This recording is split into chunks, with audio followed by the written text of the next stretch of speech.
أعوذ بالله من الشيطان الرجيم. بسم الله الرحمن الرحيم. الحمد لله الذي أنزل على عبده الكتاب ولم يجعل له عوجا قيما لينذر بأسا شديدا من لدنه ويبشر المؤمنين الذين يعملون الصالحات أن لهم أجرا حسنا ماكثين فيه أبدا وينذر الذين قالوا اتخذ الله ولدا ما لهم به من علم ولا لآبائهم كبرت كلمة تخرج من أفواههم إن يقولون إلا كذبا فلعلك باخع نفسك على آثارهم إن لم يؤمنوا بهذا الحديث أسفا إنا جعلنا ما على الأرض زينة لها لنبلوهم أيهم أحسن عملا وإنا لجاعلون ما عليها صعيدا جرزا أم حسبت أن أصحاب الكهف والرقيم كانوا من آياتنا عجبا إذ أوى الفتية إلى الكهف فقالوا ربنا آتنا من لدنك رحمة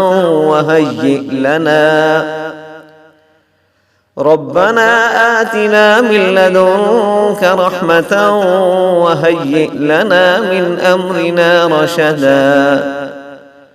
فضربنا على آذانهم في الكهف سنين عددا ثم بعثناهم لنعلم أي الحزبين أحصى لما لبثوا أمدا نحن نقص عليك نبأهم بالحق إنهم فتية آمنوا بربهم وزدناهم هدى وربطنا على قلوبهم إذ قاموا فقالوا ربنا رب السماوات والأرض لن ندعو من دونه إلها لقد قلنا إذا شططا هؤلاء قوم اتخذوا من دونه آلهة لولا يأتون عليهم بسلطان بين فمن أظلم ممن افترى على الله كذبا وإذ اعتزلتموهم وما يعبدون إلا الله فأووا إلى الكهف ينشر لكم ربكم من رحمته ويهيئ لكم من أمركم مرفقا وترى الشمس إذا طلعت تزاور عن كهفهم ذات اليمين وإذا غربت تقرضهم ذات الشمال وهم في فجوة منه ذلك من آيات الله من يهد الله فهو المهتد ومن يضلل فلن تجد له وليا مرشدا وتحسبهم أيقاظا وهم رقود ونقلبهم ذات اليمين وذات الشمال وكلبهم باسط ذراعيه بالوصيد لو اطلعت عليهم لوليت منهم فرارا ولملئت منهم رعبا وكذلك بعثناهم ليتساءلوا بينهم قال قائل منهم كم لبثتم قالوا لبثنا يوما أو بعض يوم قالوا ربكم أعلم بما لبثتم فابعثوا أحدكم بورقكم هذه إلى المدينة فلينظر أيها أزكى طعاما فليأتكم برزق منه وليتلطف ولا يشعرن بكم أحدا إنهم إن يظهروا عليكم يرجموكم أو يعيدوكم في ملتهم ولن تفلحوا إذا أبدا وكذلك أعثرنا عليهم ليعلموا أن وعد الله حق وأن الساعة لا ريب فيها إذ يتنازعون بينهم أمرهم فقالوا ابنوا عليهم بنيانا ربهم أعلم بهم قال الذين غلبوا على أمرهم لنتخذن عليهم مسجدا سيقولون ثلاثة رابعهم كلبهم ويقولون خمسة سادسهم كلبهم رجما بالغيب ويقولون سبعة وثامنهم كلبهم قل ربي أعلم بعدتهم ما يعلمهم إلا قليل فلا تمار فيهم إلا مراء ظاهرا ولا تستفت فيهم منهم أحدا ولا تقولن لشيء إني فاعل ذلك غدا إلا أن يشاء الله واذكر ربك إذا نسيت وقل عسى أن يهديني ربي لأقرب من هذا رشدا ولبثوا في كهفهم 300 سنين وازدادوا 9 قل الله أعلم بما لبثوا له غيب السماوات والأرض أبصر به وأسمع ما لهم من دونه من ولي ولا يشرك في حكمه أحدا واتل ما أوحي إليك من كتاب ربك لا مبدل لكلماته ولن تجد من دونه ملتحدا واصبر نفسك مع الذين يدعون ربهم بالغداة والعشي يريدون وجهه ولا تعد عيناك عنهم تريد زينة الحياة الدنيا ولا تطع من أغفلنا قلبه عن ذكرنا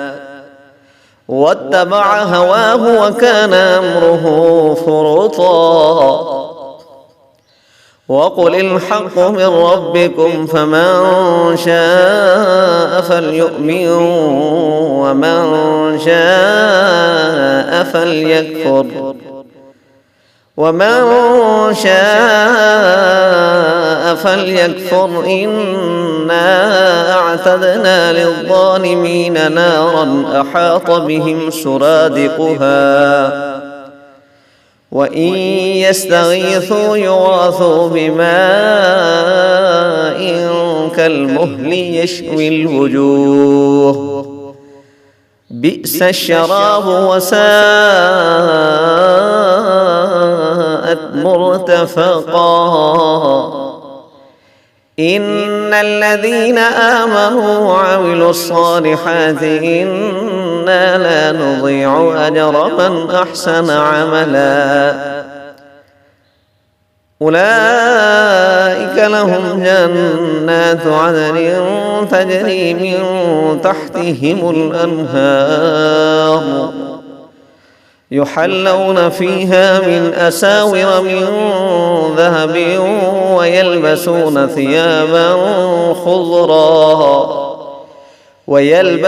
ثيابا خضرا من سندس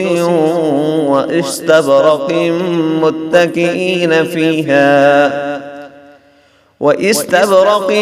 متكئين فيها على الأرائك نعم الثواب وحسنت مرتفقا واضرب لهم مثلا رجلين جعلنا لأحدهما جنتين من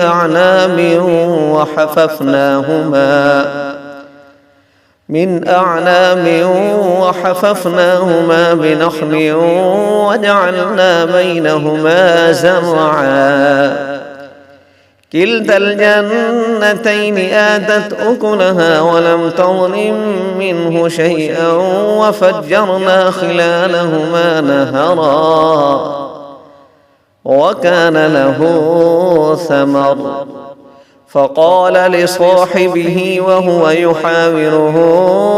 أنا أكثر منك مالا وأعز نفرا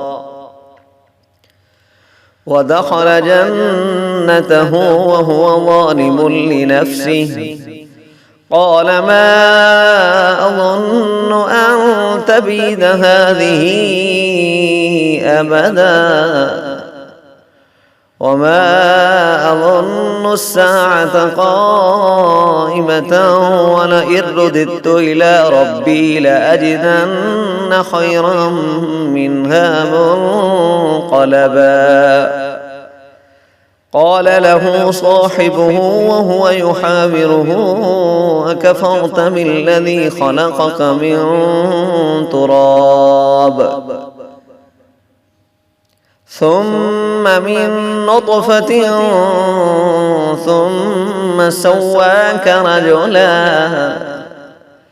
لكن هو الله ربي ولا أشرك بربي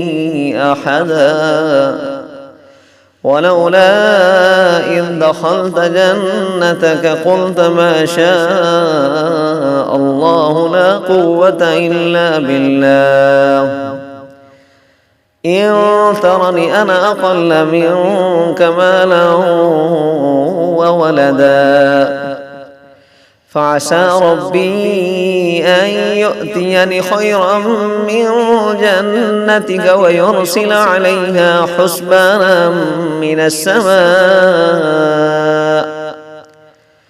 ويرسل عليها حسبانا من السماء فتصبح صعيدا زلقا أو يصبح ماؤها غورا فلن تستطيع له طلبا وأحيط بثمره فأصبح يقلب كفيه على ما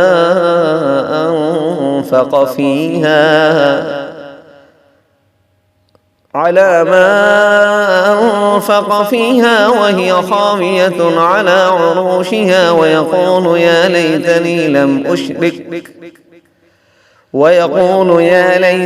لم أشرك بربي أحدا ولم تكن له فئة ينصرونه من دون الله وما كان منتصرا. هنالك الولاية لله الحق، هو خير ثوابا وخير عقبا. واضرب لهم مثل الحياة الدنيا كماء إن أنزلناه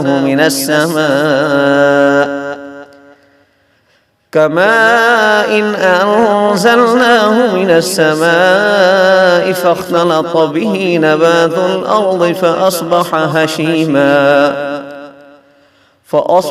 هشيما تذروه الرياح،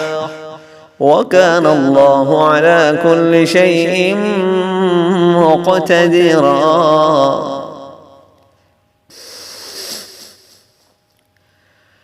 واضرب لهم مثل الحياة الدنيا كماء إن أنزلناه من السماء فاختلط به نبات الأرض فأصبح هشيما تذروه الرياح، وكان الله على كل شيء مقتدرا. المال والبنون زينة الحياة الدنيا، والباقيات الصالحات خير عند ربك ثوابا وخير أملا. ويوم نسير الجبال وترى الأرض بارزة وحشرناهم فلم نغادر منهم أحدا وعرضوا على ربك صفا لقد جئتمونا كما خلقناكم أول مرة بل زعمتم أن لن نجعل لكم موعدا. ووضع الكتاب فترى المجرمين مشفقين مما فيه ويقولون يا ويلتنا ما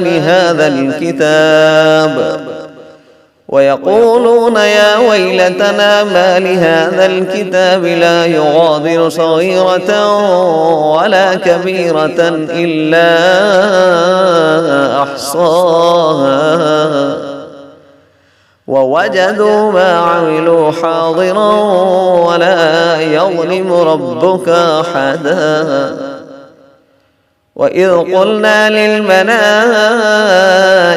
اسجدوا لآدم فسجدوا إلا إبليس كان من الجن ففسق عن أمر ربه أفتتخذونه وذريته أولياء من دوني وهم لكم عدو بئس للظالمين بدلا. ما أشهدتهم خلق السماوات والأرض ولا خلق أنفسهم وما كنت متخذ المضلين عضدا. ويوم يقول نادوا شركائي الذين زعمتم فدعوهم فلم يستجيبوا لهم وجعلنا بينهم موبقا. ورأى المجرمون النار فظنوا أنهم مواقعوها ولم يجدوا عنها مصرفا.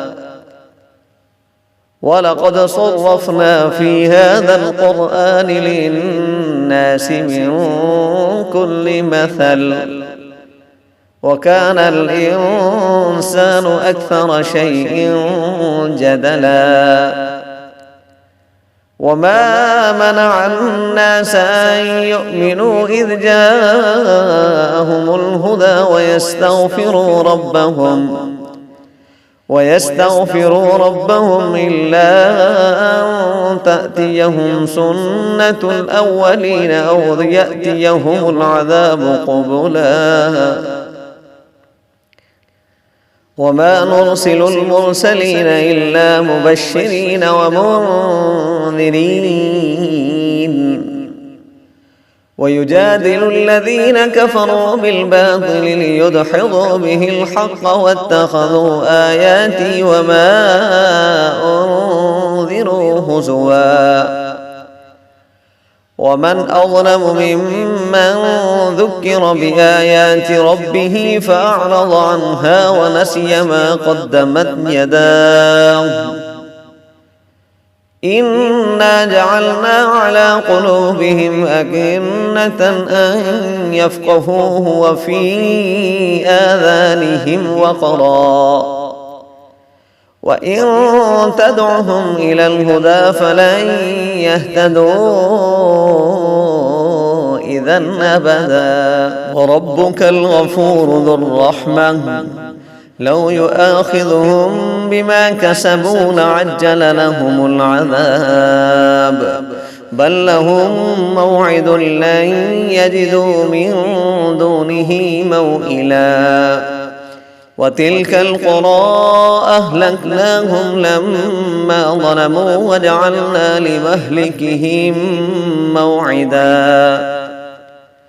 وإذ قال موسى لفتاه لا أبرح حتى أبلغ مجمع البحرين أو أمضي حقبا فلما بلغا مجمع بينهما نسيا حوتهما فاتخذ سبيله في البحر سربا فلما جاوزا قال لفتاه آتنا غداءنا لقد لقينا من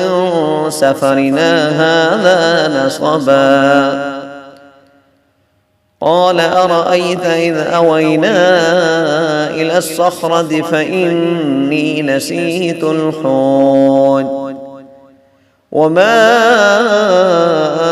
أنسانيه إلا الشيطان أن أذكره واتخذ سبيله في البحر عجبا قال ذلك ما كنا نبغي فارتد على آثارهما قصصا فوجدا عبدا من عبادنا آتيناه رحمة من عندنا وعلمناه من لدنا علما قال له موسى هل أتبعك على أن تعلمني مما علمت رشدا قال إنك لن تستطيع معي صبرا وكيف تصبر على ما لم تحط به خبرا قال ستجدني إن شاء الله صابرا ولا أعصي لك أمرا قال فإن اتبعتني فلا تسألني عن شيء حتى أحدث لك منه ذكرا فانطلقا حتى إذا ركبا في السفينة خرقها قال أخرقتها لتغرق أهلها لقد جئت شيئا إمرا قال ألم أقل إنك لن تستطيع معي صبرا قال لا تؤاخذني بما نسيت ولا ترهقني من أمري عسرا فانطلقا حتى إذا لقيا غلاما فقتله قال أقتلت نفسا زكية بغير نفس لقد جئت شيئا نكرا قال ألم أقل لك إنك لن تستطيع معي صبرا قال إن سألتك عن شيء بعدها فلا تصاحبني قد بلغت من لدني عذرا. فانطلقا حتى إذا أتيا أهل قرية استطعما أهلها فأبوا أن يضيفوهما فوجدا فيها جدارا يريد أن ينقض فأقامه. قال لو شئت لاتخذت عليه أجرا. قال هذا فراق بيني وبينك سأنبئك بتأويل ما لم تستطع عليه صبرا. أما السفينة فكانت لمساكين يعملون في البحر فأردت أن أعيبها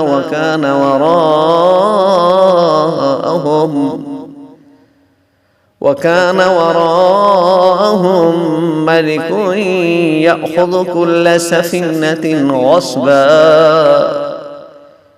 وأما الغلام فكان أبواه مؤمنين فخشينا أن يرهقهما طغيانا وكفرا فأردنا أن يبدلهما ربهما خيرا منه زكاة وأقرب رحما. وأما الجدار فكان لغلامين يتيمين في المدينة وكان تحته كنز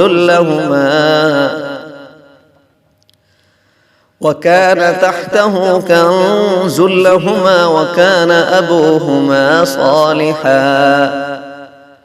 فأراد ربك أن يبلغا أشدهما ويستخرجا كنزهما رحمة من ربك وما فعلته عن أمري ذلك تأويل ما لم تسطع عليه صبرا. ويسألونك عن ذي القرنين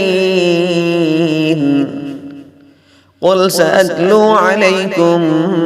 منه ذكرا. إنا مكنا له في الأرض وآتيناه من كل شيء سببا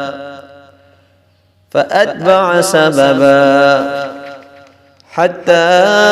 إذا بلغ مغرب الشمس وجدها تغرب في عين حمئة ووجد عندها قوما قلنا يا ذا القرنين إما أن تعذب وإما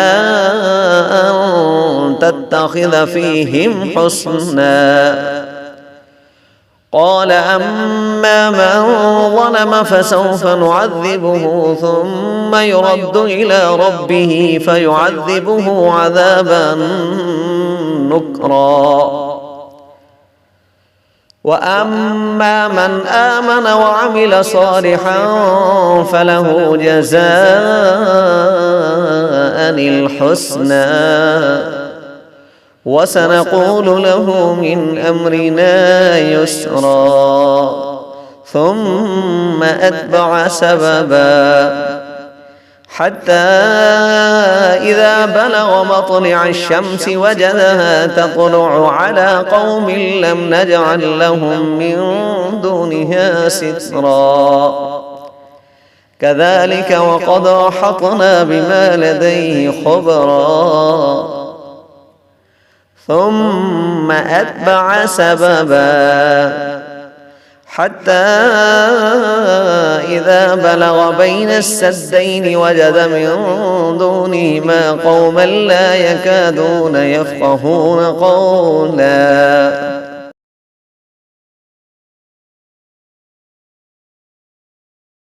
قالوا يا ذا القرنين إن يأجوج ومأجوج مفسدون في الأرض فهل نجعل لك خرجا على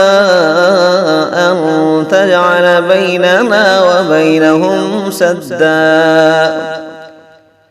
قال ما مكنني فيه ربي خير